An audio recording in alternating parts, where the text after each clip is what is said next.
안녕하세요. 말씀 묵상의 이광재 목사입니다. 저희도 요즘 계속해서 신명기 말씀을 보면서 하나님이 우리에게 원하시는 인격의 그 수준, 또 인생 속에서 지향해야 할 방향, 또 지양해야 할 태도들, 이런 것들을 계속해서 가르쳐주고 있는 것을 보게 됩니다. 오늘은 특별히 이 장사를 할 때 그 정직함이 왜 중요한지에 대해서 말씀하고 계시고요. 또 아말렉 족속에 대해서 또 말씀하고 계십니다. 어떻게 보면 이 내용들이 다 분리된 것 같지만 하나님을 경외한다라는 면에 있어서는 공통적인 흐름이 있다는 것을 알 수가 있습니다. 제가 기도하고 계속 말씀 읽고 같이 보도록 하겠습니다. 기도하겠습니다. 하나님 아버지, 오늘도 하나님 말씀 앞에 저희들이 모였습니다.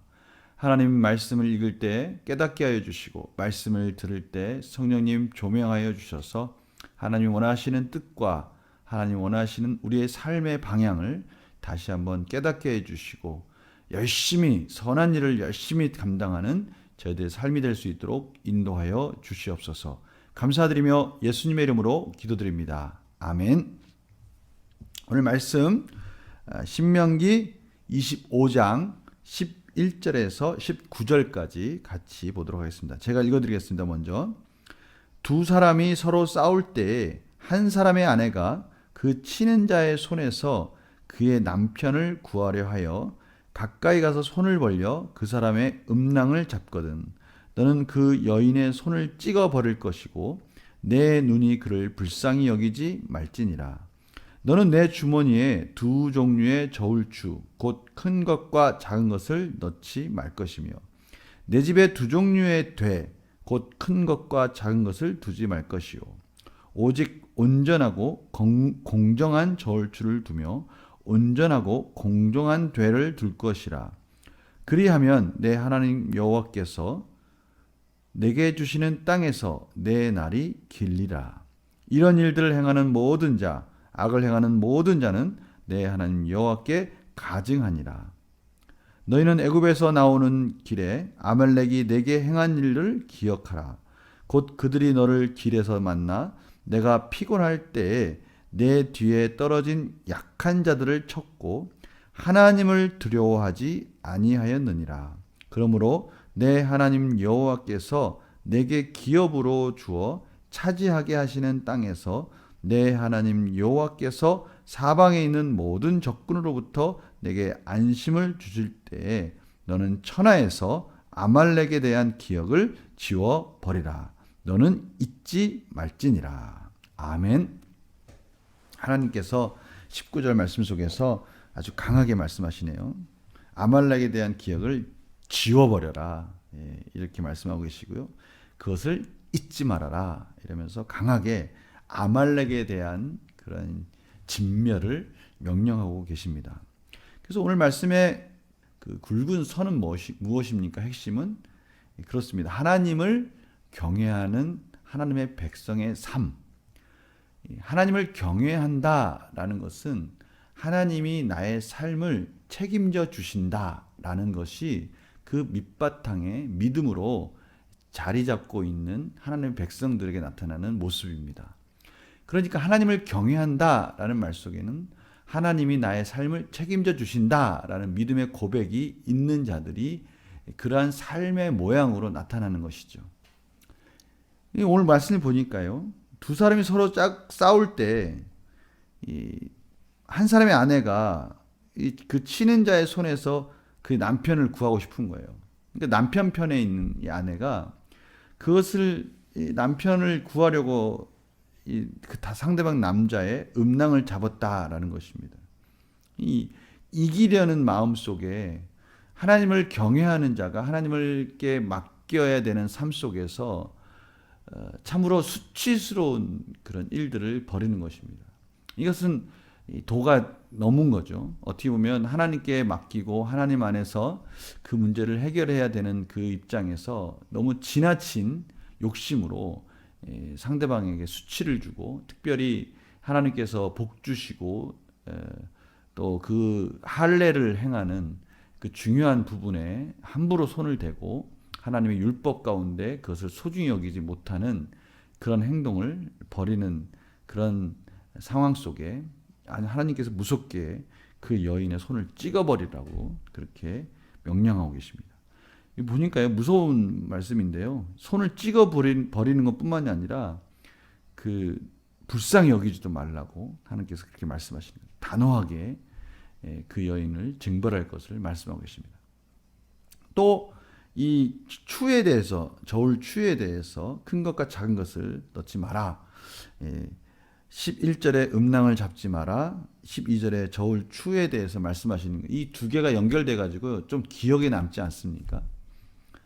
좀 약간 좀 부끄러운 부분이 없잖아 있지만, 어떻게 보면 이 두 개가 연결되어져서 하나님께서 중요시 여기는 게 무엇인가에 대해서 강조하고 있는, 연결되어져 있는 부분인데요. 이 당시에 돌로 추를 삼아서 그 무게를 재어서 그런 것들을 기준으로 삼았다면, 하나님께서 이 장사를 할 때 이득을 취하기 위해서 살 때는 가벼운 걸 취해서 많이 사고, 팔 때는 무거운 걸 쳐서 조금 팔고, 이렇게 가치를 따지는 거죠. 그러니까 한마디로 말하면 추를 동일하게 만들어서 살 때나 팔 때나 정직하게 해야 되는데, 그렇게 하지 않고 속이는 행위를 말하는 것이겠죠. 이런 것들을 통해서 우리가 알 수 있는 것은, 정직하게 장사를 하지 않는다라는 그 이면에는 하나님이 나에게 모든 것을 책임져 주시고, 하나님께서 그 모든 것을 주셨고 또 모든 것을 보장해 주신다라는 하나님께 대한 믿음이 어떻게 보면 결여되었다라는 것을 단적으로 나타내는다는 거예요. 하나님이 나의 모든 장사와 또 나의 모든 이익과 또 모든 재산들, 모든 인생들을 책임져 주시는 분이라면 그분께 맡기고 하나님이 세우신 질서 속에 순종하면서 살 텐데, 그것을 못 믿으니까 내 마음대로 임의대로 뭔가 이렇게 속여서라도 많이 벌고 싶은 마음이 있다는 것이죠. 이것은 하나님께서 원하지 않는다는 거예요. 오늘 말씀 속에 보니까 이런 일을 행하는 사람은 어떻게 여긴다고요? 가증히 여긴다는 거예요. 가증히. 한마디로 말하면 우리가 정직한 이유는 우리 안에 있는 믿음에 대한 선포입니다. 꼭 기억하십시오. 우리의 정직함은 우리가 하나님을 믿고 있습니다, 하나님이 제 인생을 책임져 줍니다 라는 믿음의 선포라고요. 그러니까 저희들이 그 믿음의 선포를 굳이 믿습니다, 저는 하나님을 믿습니다 라고 말하지 않아도 우리의 정직함 속에서 그 믿음이 선포되는 것이라는 것을 기억해야 된다는 겁니다. 우리가 속이고 남들 앞에서 뭔가 좀 작은 아니면 좀 큰 어떠한 이 부도덕한 행동을 통해서 무엇을 취한다는 것은 우리가 하나님 믿지 않는다라는 것이고, 그것을 누가 봤을 때 저 사람이 정말 하나님 믿는 사람 맞는가? 라고 했을 때 이미 그건 실패한 겁니다. 우리가 정말 하나님을 믿는 자라면 다른 사람들이 볼 때 어떻게 보면 어떻게 저렇게 정직하게 장사를 할 수 있지? 라고 했을 때 그 모든 것을 책임져 주시는 한 분은 하나님이시기 때문에 그분이 모든 것을 붙들어 주시고 모든 것을 때마다 공급해 주시는 분이라는 것을 믿는다라는 그 선포의 역할을 한다는 것이죠. 다른 사람들이 보고 그걸 알게 된다는 겁니다. 이게 중요한 것이죠. 오늘 이어서 보는 이 아말렉 사람들, 이 사람들은 거꾸로 하나님을 경외하지 않는 민족들이죠. 이런 민족들이 하나님의 백성들, 하나님을 경외하는 민족들을 아주 자기 자신들의 거짓되고 어떻게 보면 좀 치사하다 또는 아주 변칙적인 정직하지 못한 방법으로 이스라엘 백성들을 괴롭혔다는 것이죠. 그래서 하나님께서는 이 아말렉 족속들을 진멸하라고 말씀하십니다. 이 이후에 이 아말렉이 이스라엘을 계속해서 괴롭힙니다. 그런 전쟁들이 나오죠. 우리들이 잘 알고 있는 전쟁들이 그 아말렉과의 싸움에서 그 태양아 멈춰라 라고 말하는 그 부분도 바로 이 아말렉과의 전쟁에서 나오는 부분입니다. 그러나 결국 이 아말렉이 다윗 때까지 전쟁을 하다가 결국 히스기야 때까지 가서 그 때쯤에 진멸되어지는 부분들을 보게 됩니다. 이 참으로 이 하나님이 이 아말렉에 대해서 이들을 가증히 여기고 이들을 진멸하라는 이유도 분명한 것은 하나님을 경외하지 않는 그들의 행동 때문에 그런 것입니다. 그만큼 하나님을 경외한다는 것, 그 믿음 안에 산다는 것이 얼마나 중요한가라는 것을 말씀하고 계시는 것이죠. 우리 문제를 한번 풀어볼까요? 모세는 공정한 거래를 위해 무엇을 금하고 어떻게 하라고 명합니까? 그 공정한 거래를 위해서 추를 속이지 마, 되를 속이지 마라라고 분명히 말씀하고 있죠. 모세는 부당한 거래를 하나님께서 어떻게 평가하신다고 말씀하십니까? 가증하다라고 말씀하신 것이죠. 성도님들, 그 가증하다는 말이 잘 와닿지가 않지 않습니까? 가증하다는 게 뭘까요? 그러면 성경에서 이 가증하다라는 표현을 쓰는 부분들을 쫓아가 보면 됩니다. 그 가증하다는 표현들을 보면요, 우상을 섬기거나 또 성적인 음란한 행위를 한다든지 이런 부도덕하게 정말 우리가 생각해도 역겨운 아주 불쾌한 이러한 상황들을 하나님께서는 가증하다고 하는 거예요. 그것과 동등된 게 뭐냐면 정직하게 상거래를 하지 않는 이 모습, 이것이 같이 하나님께서 여기시는 거예요. 그만큼 우리가 우상 숭배하면 엄청난 벌 같지 않습니까? 또 성적인 음란한 행위들을 하면 되게 엄청난, 하나님 보시기에 정말 혐오스러운 그런 죄들이라고 생각하지 않습니까? 그런데 그것과 비슷하게 삶 속에서 거짓말하고 정직하지 않은 것도 같다라는 거예요. 요거는 우리에게 너무나 중요한 부분을 말씀하고 계시지 않습니까? 우리가 생각할 때 에이 그 정도는 괜찮지, 에이 그 정도는 내가 속일 수 있지라고 하는 것조차 하나님께서는 그건 엄밀히 말하면 하나님을 경외하지 않는 자들이 하는 하나님을 온전히 믿지 않는 자들이 하는 그런 가증한 행위다라고 분명히 선포하고 계시는 거예요. 우린 이 부분을 좀 두렵게 생각해야 되는 부분인 것입니다. 연구와 묵상 질문을 보면 바로 그 부분과 연결되어 있어요. 하나님께서는 왜 속이며 거래를 하는 자들을 가증하게 여기십니까? 가볍게 여기지 말라는 거예요.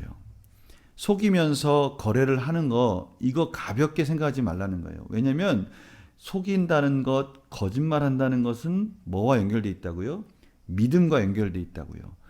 속이고 거짓말하는 것은 하나님을 믿지 않는 거라는 거죠. 하나님을 믿지 않는다는 것도 뭡니까? 하나님을 경외하지 않는다는 것이죠. 이게 연결되어 있으니까 이것은 곧 우상 숭배와 같고요. 음란한 행위와 같고요. 하나님이 정말 혐오하는 모든 죄들과 연결되어 있다는 것을 말하고 있는 겁니다.